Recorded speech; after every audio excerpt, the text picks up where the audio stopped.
Hello sports सूडल्स viewers, नमस्कार कर रहा हूँ आपको एक बार फिर। मैं अलंकार गौतम हूँ और मेरे साथ स्पोर्ट्स सूडल्स परिवार के मुखिया यानी कि मैनेजिंग डायरेक्टर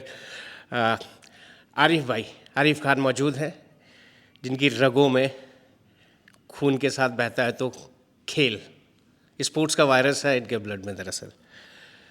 दरअसल खुद एक अच्छे खिलाड़ी रहे हैं पावर गेम्स में और क्रिकेट के भी बहुत बेहतरीन खिलाड़ी रहे हैं। आरिफ भाई, स्वागत है आपका।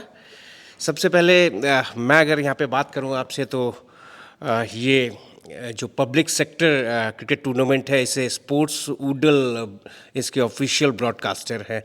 कैसा लगता है जब इस प्रकार के इवेंट्स, क्योंकि आपका जो मेन जो स्पोर्ट है वो क्रिकेट से हट के है। हाँ, बिल्कुल सही। तो थैंक यू सो मच अलंकार जी। तो पब्लिक सेक्टर से हम जुड़े थे 2019 में। So we hold exclusive rights of marketing and commercial of AIPS cricket league. तो हमने AIPS क्रिकेट लीग को हमने कई बार टीवी पे भी ब्रॉडकास्ट कराया है। इसको जो हमारा पहला सीज़न 2019 में था तो हमने टीवी पे ब्रॉडकास्ट कराया था। हम टीवी चैनल लेकर आए थे इसके लिए। और शायद वो चंडीगढ़ में होता अगर मैं गलत नहीं। राइट, वो चंडीगढ़ में हुआ था और वो कम से कम 60 कंट्रीज़ में उसका ब्रॉडकास्ट हमने कराया था। तो काफ़ी अच्छा था और इस इवेंट को काफ़ी सपोर्ट करा है हमने स्टार्टिंग से ही। और काफ़ी अच्छा लगता है क्योंकि PSU जो गेम्स कर रही है अपकमिंग क्रिकेटर्स के लिए, आई थिंक कोई नहीं कर रहा है इतना। ये नए प्लेयर्स को एक यंग एज में पार्टिसिपेट करने का मौका देते हैं। सीनियर प्लेयर और जूनियर प्लेयर एक साथ खेलते हैं इस टीम में। तो वो एक इस इवेंट की एक अपनी ही खासियत है। और जब से हम इसके साथ जुड़े हैं, आई थिंक हमने इस इवेंट का ग्राफ रेज ही करा है। यही कोशिश रही है हमारी। जी, ऑल इंडिया पब्लिक सेक्टर की बात की जाए तो क्रिकेट के अलावा कुल मिला के 12 ऐसे स्पोर्ट्स है जिनके लिए इन्होंने एक प्रमोशन का प्लेटफॉर्म तैयार कर रखा है। तो और स्पोर्ट्स भी हैं जहां स्पोर्ट्स सूडल्स की सेवाएं ली जाती हैं AIPS के द्वारा। हाँ, हमने 3 स्पोर्ट्स के राइट्स लिए हैं इनसे। एक तो क्रिकेट है, एक बैडमिंटन है और टेबल टेनिस है। अभी तक हम टेबल टेनिस और बैडमिंटन पार्टिसिपेट नहीं कर पाए, पर होपफुली 2025 में हम लोग उन 2 टूर्नामेंट्स को भी प्रमोट करना स्टार्ट करेंगे। तो इस बार काफ़ी चीज़ें नई करने की हमारी कोशिशें हैं। स्पोर्ट्स सूडल के सफ़र के साथ मैं भी कई बार हम सफ़र रहा हूँ, लेकिन आपका एक और हाउस है द पंच बॉक्सिंग, और मैं कहूँ इंडिया में वर्ल्ड क्लास फाइट आप कराते हैं। कैसे आपके मन में आया कि जो है क्रिकेट सबसे लोकप्रिय खेल है, लेकिन वो इवेंट जो आप कराते हैं उसे कराना कोई सरल चुनौती नहीं होती। बॉक्सिंग तो आप ये मान लीजिए कि बॉक्सिंग तो मेरा पैशन है, कुछ भी कह लीजिए। बॉक्सिंग से जुड़े हुए मेरे 12 साल हो गए। क्रिकेट से मैं जुड़ा हूँ 2019 से 6 साल, और बॉक्सिंग से जुड़े हुए मेरे 12 साल हो गए। मैं चेयरमैन भी था इंडियन एमेच्योर बॉक्सिंग फेडरेशन में बिजनेस एंड मार्केटिंग का, और हरियाणा स्टेट बॉक्सिंग एसोसिएशन में मैं चेयरमैन था बिजनेस एंड मार्केटिंग का। तो फिर 2017 में हमने द पंच बॉक्सिंग लॉन्च करी इंडिया में, एंड टचवुड आज इंडिया में द पंच बॉक्सिंग बॉक्सर्स के लिए जो कर रहा है, I think it's one of the best promotion in India right now currently. और एक हमने अभी द पंच बॉक्सिंग एरिना बनाया है अपना फरीदाबाद में, जहाँ पे अब आपको रेगुलर फाइट नाइट्स देखने को मिलेंगी मंथली बेसिस पे।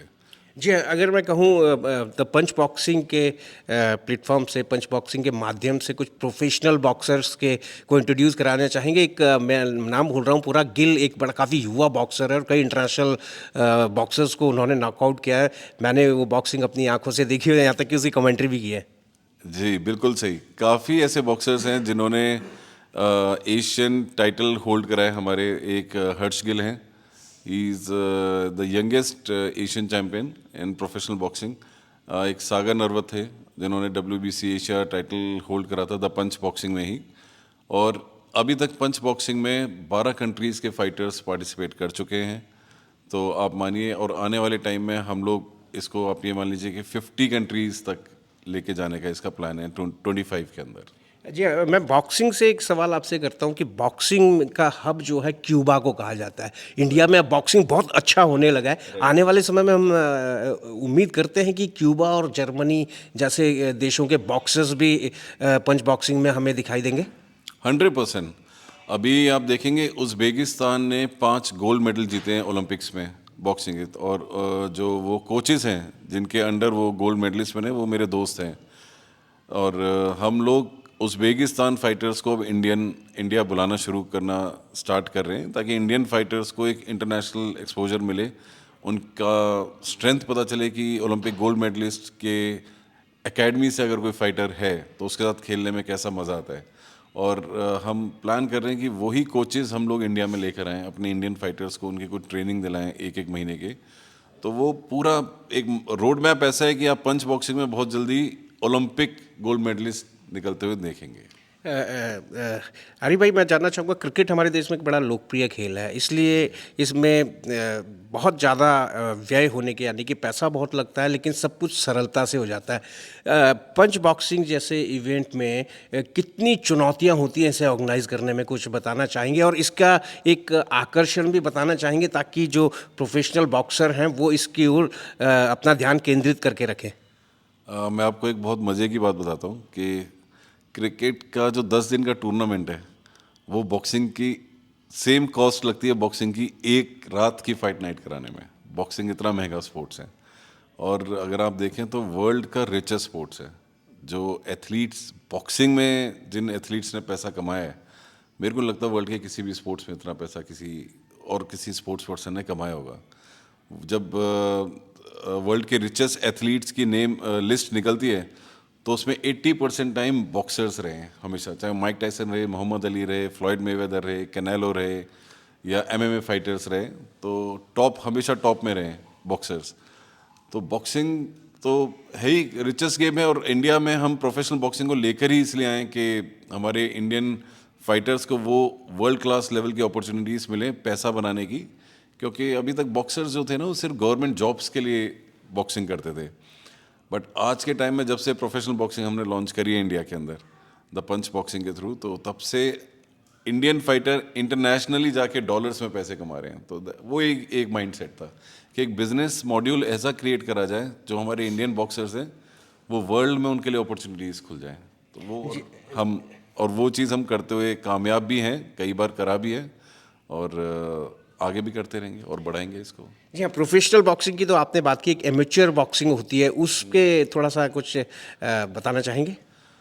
एमेच्योर बॉक्सिंग में इंडिया में काफ़ी वर्ल्ड चैंपियंस बने हैं। जैसे मैरी कॉम ही 5 बार वर्ल्ड चैंपियन रही हैं। अभी हरियाणा से काफ़ी बच्चे हैं जो वर्ल्ड यूथ चैंपियन रहे हैं। तो एमेच्योर बॉक्सिंग तो आप मानिए ब्लड है बॉक्सिंग का एक तरीके से। अभी एक और वुमेन निखत फरहत, कुछ ऐसा नाम? निखत जरीन हैदराबाद से हैं, उन्होंने भी वर्ल्ड चैंपियनशिप जीती है, वर्ल्ड चैंपियन बनी है वो भी। तो इसी तरीके से एमेच्योर बॉक्सिंग तो ब्लड है एक तरीके से, बट इसमें प्रोफेशनल बॉक्सिंग की बहुत रिक्वायरमेंट थी।